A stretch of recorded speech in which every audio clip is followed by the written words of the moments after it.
Hello everyone, glad to be back. Today is 6th of September, now it's 11:30 in the morning Moscow time. I'm Levan Gudadze and this is my first update for the day in which I will share all the main news that are making headlines in Russian media outlets and Russian language pages on different internet platforms. There are quite a few very significant developments and news that I'd like to share with you for this moment. But before I start, let me make a little announcement which is about my second channel, From Russia with Levan. And by the way, these channels under this name I have on YouTube and also on Rumble. And point is that yesterday I did upload a new video on this channel, which is quite short, only 22 minutes, and it's about Moscow. This walking type of video around several locations in the Russian capital. Major locations, very popular ones among tourists and local residents, and hopefully you will find some time to watch that video, and I hope you will find it interesting. As I promised, I will try to make updates on the second channel on regular basis. This channel, From Russia with Levan, is just about life in Russia, with minimum talk about news and some political stuff. So you can see link, by the way, under this video in description box or in the pinned comment. And now let's talk about some news. And if it's possible, please subscribe to new channel. I will be very grateful for this. And now let's talk about news. First of all, a short summary of the situation on the battlefield. During the previous night, Russian armed forces conducted yet another missile and drone strikes on military and logistical infrastructure of Zelensky's regime. I did report about it on my Telegram, and according to latest reports, logistical and military infrastructure was hit in Odessa region, in several regions, including Kyiv, by the way, Kharkov region, Zaporozhye region, and Kyiv also. Although we have no specific information about targets, what was targeted, let's say in Kyiv. But when it comes to Odessa region, according to some reports, Russian side yet again did strike in direction of these port cities of Izmail and Reni on the Danube river on the border with Romania. And by the way, when it comes to this region, as you know, the Ukrainian side was very actively pushing this narrative that one of the Russian drones during the previous strikes fell in Romanian territory. And yesterday, President of Romania did make statement about this topic and said that not a drone, not fragments of the drone did not fall on Romanian territory. So despite Ukrainian claims, Romania itself denies that Russian drone did strike on Romanian soil or fell on Romanian soil. And well, now let's go sector by sector, from the southern ones up to the northern ones. So Kherson region, no significant changes. Artillery duels between the sides and local scale skirmishes, constant fight as usually it happens for control over islands on the Dnieper River and delta of the Dnieper River, and recon operations. Nothing is happening in the scale that will influence overall situation on the front line. When it comes to Zaporozhye and South Donetsk sectors of the front, it's relatively calm, really, in comparison to previous weeks. Ukrainian forces were trying to advance in direction of Verbova, and they are quite close on outskirts of Verbova, we can say, and same goes for Novoprokopovka here. But when it comes to advances, Ukrainian forces are unable to advance significantly and achieve any success on this bridgehead. My understanding is that Ukrainian forces just running out of steam, and all their care right now, main task, is to somehow reinforce their positions so that Russian forces will not be able, at least easily, to encircle entire this grouping of Ukrainian forces on this bridgehead, which is quite possible because if you take a look at the map, well, you can clearly see that Russian side can conduct some pincer movement and encircle all those brigades that are concentrated now on this bridgehead, Orechov bridgehead. But as yet again, nothing is happening in the scale that will influence overall situation on the battlefield. Also interesting news, I guess, is that London defense minister, new defense minister of UK, did confirm, I did share on my Telegram channel this information, also did confirm loss of Challenger 2 tank on the battlefield, about which I did report yesterday and did share video footage of destroyed Challenger tank. When it comes to South Donetsk direction, and by the way, defense minister of UK did said that London is not planning to send additional Challenger tanks to Ukraine to replace destroyed ones. And this is quite understandable. UK don't really have that many Challenger 2 tanks, so I was surprised that they even sent 14 Challengers, which was a quite stupid move on behalf of London. But anyway, let's continue now. And when it comes to South Donetsk direction, of course, main hotspot here is Vremevsky salient, and during the previous 24 hours, Ukrainian side did try to conduct some local scale offensive operations in direction of Novodonetsk and Novomayorsk, these two settlements here. But Russian side, as I predicted, by the way, Russian side met these advancing Ukrainian units with heavy artillery, and I did share on my Telegram many videos of destruction of Ukrainian armed forces, Ukrainian armed groups in this direction. And well, it seems like Ukrainian side successfully denazify and demilitarize itself in this direction and then retreated. That's all really what Ukrainian forces did manage to achieve during this local scale reckoning force operation. Overall situation is quite calm in comparison to previous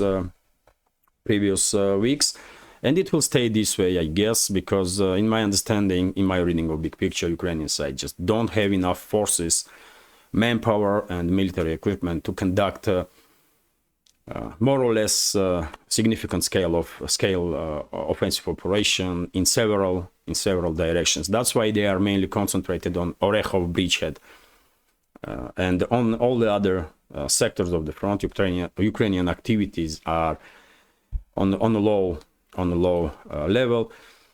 So as I said, on South Donetsk direction, it's deadlock. Nothing is happening that will influence overall situation on this sector of the front, even though sometime in the future, before this rainy season begins, we may see yet another attempt from Zelensky and his associates to conduct some kind of second wave of counteroffensive. But it's obvious. It's obvious, I guess, for everybody that if there will be significant activization of Ukrainian forces on this bridgehead, on this land bridge, between Crimea and mainland Russia, all Ukrainian side will manage to achieve is to denazify itself and demilitarize itself, and that's it. When it comes to Donetsk direction, no significant changes here. Also, artillery duels between the sides, recon operations, nothing in the extremely significant scale that will influence situation on this sector of the front. Same goes for Bakhmut, same goes for Bakhmut area. Yes, Ukrainian forces are trying to conduct some local scale operations on the southern flank of Bakhmut in direction of Andreevka, but well, I don't think Ukrainian forces are in a position to even hope for any more or less significant success. But they can try. Russian side will meet advancing Ukrainian units well prepared. When it comes to northern sectors of the front, also deadlock. Nothing is happening in the scale that will influence overall situation on the battlefield. It's a deadlock, by the way, or operational pause all along the front line. And well, both sides have about 2-3 weeks now before rainy season begins to conduct any more or less large-scale offensive operations, if they have such plans. After 2-3 weeks, muddy season begins, Rasputitsa will begin, and well, it will be extremely difficult to use military or any other equipment on those fields. Those fields will become unpenetratable, basically. And this is it for a short summary of the situation on the battlefield. No significant changes and no breakthroughs on anyone's side. And by the way, before I start to talk about some other news, let me highlight, if I may, that this project with several channels on YouTube, Rumble, Telegram, and Patreon exists only thanks to support of members of our community, and I will be immensely grateful if you will also consider to support my work with a small donation through PayPal, Buy Me a Coffee, or by subscribing to my Patreon page. You will see links under this video in the description box or in the pinned comment. That being said, let's talk about some other news now, and we have RIA Novosti's report here, which is based on statements of Denis Pushilin, head of DPR, Donetsk People's Republic, and he did comment on situation on South Donetsk direction, exactly in areas of Novomayorskaya and Novodonetskaya, where Ukrainian forces were trying to conduct some kind of offensive operation in this area, by the way, on the eastern side of Vremovsky salient. And as I said, Russian forces met Ukrainian advancing units with heavy artillery, and after several armored groups and military and armored vehicles were destroyed, Ukrainian forces did withdraw from that area and stop their activity. And also, by the way, very interesting news, RIA Novosti is reporting that Defense Minister of Russian Federation, Sergey Shoigu, did share with public additional information about situation on the front line, about Ukrainian losses during the previous months and during the entire this period of so-called Ukrainian counteroffensive. It's 3 months, a little bit more now. As you know, formally at least, Ukrainian counteroffensive began on 4th of June.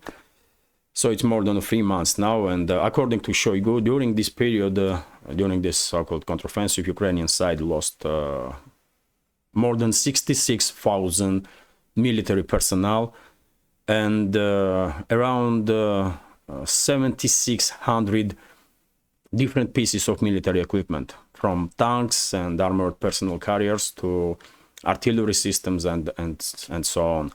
So incredibly big numbers, very significant numbers, and we can also, of course, take with pinch of salt the report of Shoigu, but well, in any case, it seems like Ukrainian side basically lost its operational or its last reserves that they had almost entirely. I guess Zelensky and his associates now have about, at best, they have about 20,000 more or less battle-ready military personnel, and that's it. That's it. In a strategic reserve, or maybe even less than that. Let's continue now, and as I did mention, London did recognize that Challenger 2 tank was destroyed on the battlefield in Ukraine, and the defense minister, new defense minister of UK, Grant Shapps, did confirm destruction of Challenger during his interview on the Sky News. You can see that episode on my Telegram page if you are interested. Well, of course, there is a big big media interest and public interest towards this topic, because after all, this is the first time when Challenger 2 was completely destroyed.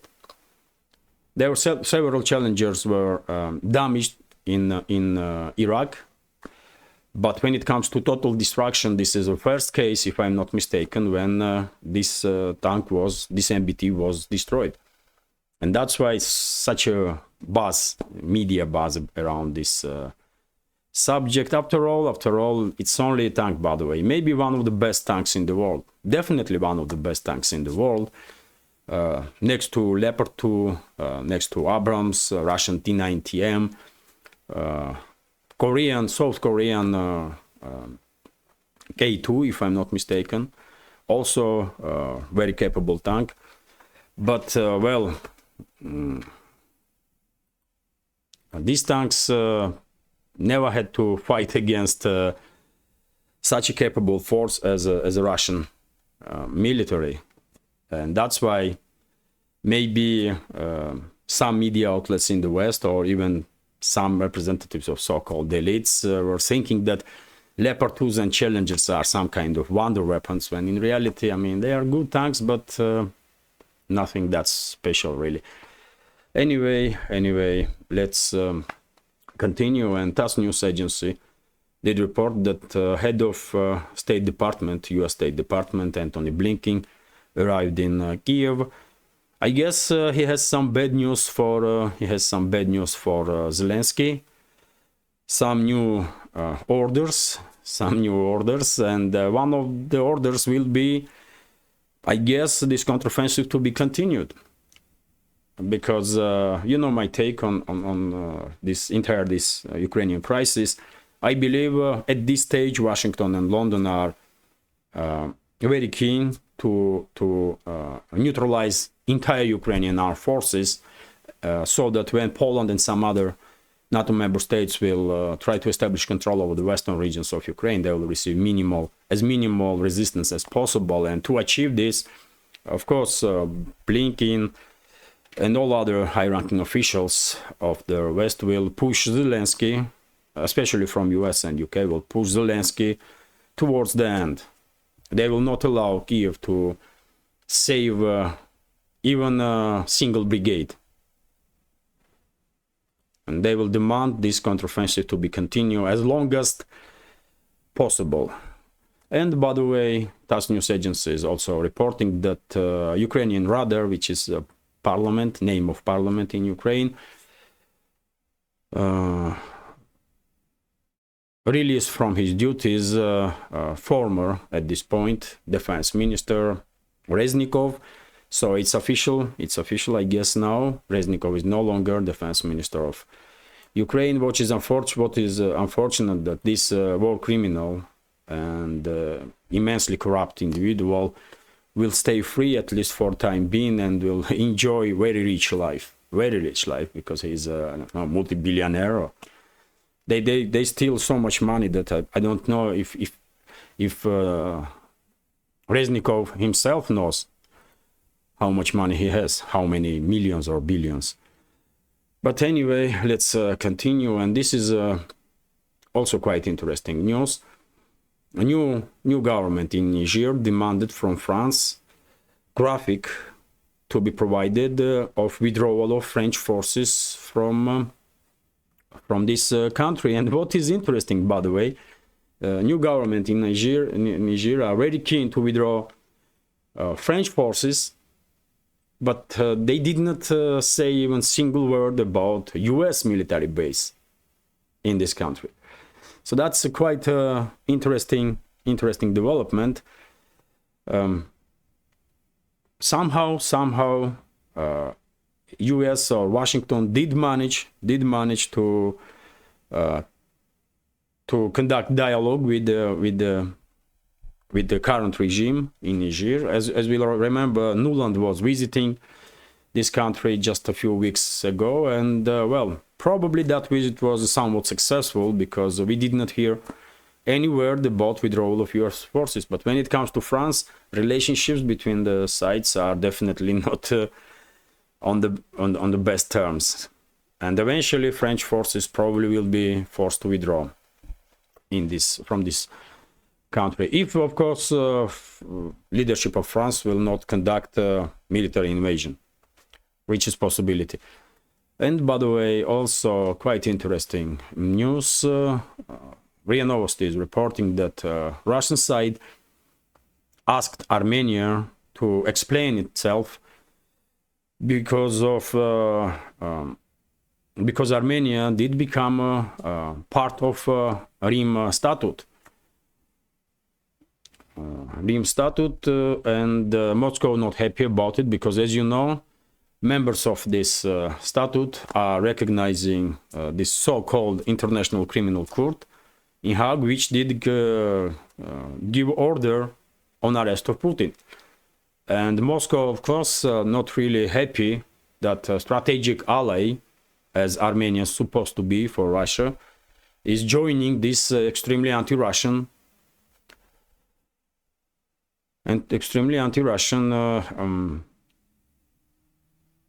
coalition, let's say. At this point, by the way, if Armenia did join this Rim Statute like 10, 15, 20 years ago, there may be no issues. There will probably be no issue. But now, when this International Criminal Court basically openly made several steps, political steps that has nothing to do with justice, well, it's quite understandable that Moscow is not happy with this move from Armenian side, from Yerevan. And we also have, by the way, information that in Armenia military exercises will begun, combined military exercises of Armenian forces and US forces, which is also quite interesting, and I think will become one more reason for frustration for Moscow. But yet again, I did say many times before that currently Armenia is run by people, including Prime Minister Pashinyan, that has close ties to Soros, to US ruling class, little bit with the France also. And in this situation, I don't think it's gonna be extremely surprising that Yerevan is acting not exactly as a strategic partner of Russia. I think step by step, Russia Yerevan is moving far from Russia, which is big mistake in my understanding, because especially because of geography of Armenia and South Caucasus region, or entire region of Caucasus and Middle East and Asia, but this is a choice that Armenian made. So what Moscow can do about it, really? It's unfortunate. It's just unfortunate, because I'm afraid if Armenia will continue distancing itself from Moscow, it may end up in very, very difficult situation, historically speaking. But anyway, let's continue. RIA Novosti is reporting that Germany did begin to buy Russian fertilizers on extreme levels, which is at one hand, yes, surprising, but in other hands, Russia is one of the biggest exporters of fertilizers. So maybe Germany's current government don't really wants to have anything with to do with Russia, or any deals to do with Russia, but do they really have a choice? That's the question. They can buy directly from Russia, or they can buy Russian goods through third parties and pay more. That's it. And RT, by the way, is also reporting that Austrian Chancellor Karl Nehammer did said that well, pipeline system layout in Europe means that Vienna can't switch to other sources of gas or energy other than Russian, at least for now. And well, question is why European elites, so-called elites, destroy relationships with Russia. It's not Moscow did it, isn't it? It's Western so-called elites that destroy relationships with Russia, and now governments of European states are looking for some alternatives on the market, some alternative sources of energy, and only now these idiots are realizing that there is not that many sources of energy in this world. And even if they will find one, they're gonna pay twice more than they used to pay for Russian pipeline gas. But you know, well, societies in European states do have many reasons to think seriously when the next election comes, who to support, because as long as they are supporting like very strange people that are running and ruining many European states, then I mean, what they gonna expect other than some negative effects for economy, for social fabric in general, and so on? I don't know. And RT, by the way, is reporting that German car industry issues energy price warning yet again.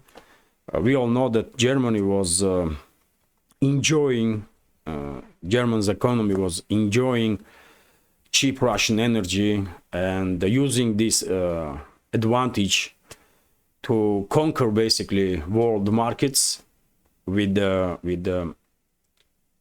very competitive products, cars in this case, and in competitive prices. But now, when there is no more cheap Russian gas or oil, of course, many companies in Germany and in other European states are running into difficulties, and many companies are just moving their factories outside of Europe, especially in direction of North America, because energy is much cheaper, let's say in US, that it is in Europe. And who done this to European states or to Germany, let's say? Their own governments, which is unbelievable, man, unbelievable. But well, and also very interesting news that Brazil takes US crown in critical crop exports. RT is reporting. So Brazilian corn growers have managed to dethrone the US as the world's #1 exporter of corn, which is not surprising, really, but unfortunately, one should mention that this success of Brazil comes with a serious cost, and all these new fields of corn and some other agricultural products, all these new fields are coming from Amazon jungle. In trees were cut down in massive scale, which is quite unfortunate, really. And well, at one hand, yes, it's success, and we can congratulate Brazil that it does moves forward. And Brazil's economy is developing in increasing speed, but same time, it's heartbreaking that this success comes with the price, or very heavy price, which is destruction of Amazon forest. One of the greatest forests, by the way, on this planet. And RT is also reporting that Russia shocks, I mean, too strong a word, of course, but Russia shocks global oil markets. And we are talking about decision of Moscow to continue voluntary cut in oil exports by 300,000 barrels per day. Well, sometimes RT does lose this clickbait headlines. This is not a shock for a global market, of course. Saudi Arabia, for example, cutting its oil exports for 1 million barrels per day, by the way, 3 times more than Russia does. But anyway, this information is quite important because OPEC Plus countries are cooperating and definitely are quite successful in their attempt to keep prices on oil in acceptable levels for all oil producer nations. And by the way, we have here information that Brent crude price jumped up to $90 per barrel, which is good news for Russia also, because Russian Urals, let's say, crude oil based price on Russian oil based on Brent. And let's continue. And of course, by the way, even though Russian economy is diversifying significantly and very rapidly, of course, energy exports do play still a very significant role in income when it comes to Russian income. And next news is also from RT. Swiss financial industry suffering from sanctions on Russia, which is not surprising at all. Just recently, one of the biggest Swiss banks became bankrupt, and the other Swiss bank had to take over. And well, I did spoke about inevitability of decline in Swiss financial institutions, world famous financial institutions, and very same will happen all along Europe, because they lost trust. They just lost trust because these financial institutions, these world famous banks, were used excuse me, were used as a weapon against Russia, and very same institutions can be used as weapons against any other country. Sorry.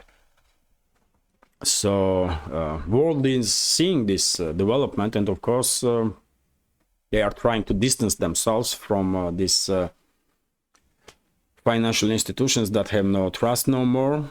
And well, in 10, 15, 20 years time, I guess European financial institutions, European banks will become just local scale organizations. When now still and years ago, they were global institutions. They were global institutions. And by the way, last news for today's first update is from Russian Central Bank. TASS news agency is reporting that Central Bank of Russia may increase percentage point once again in September. Let me translate this entire sentence.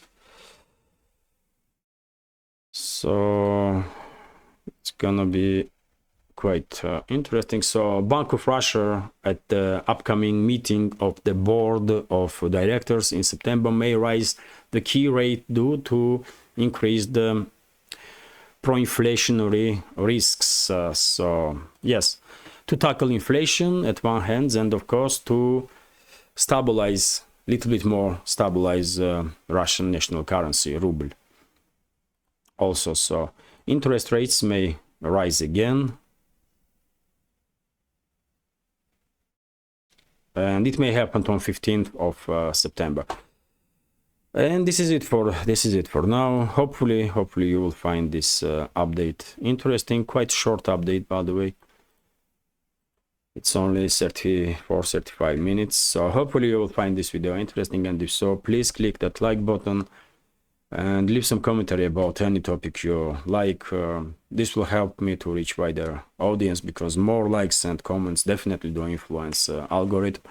And for very same reason, if you can, please share links to my videos or my channel with your friends on Facebook, Twitter, Telegram, or any of the platform that you are active on. And before I end this update, let me thank all of you for your attention and support. A special thank, of course, for members of our community that support my work with small donations.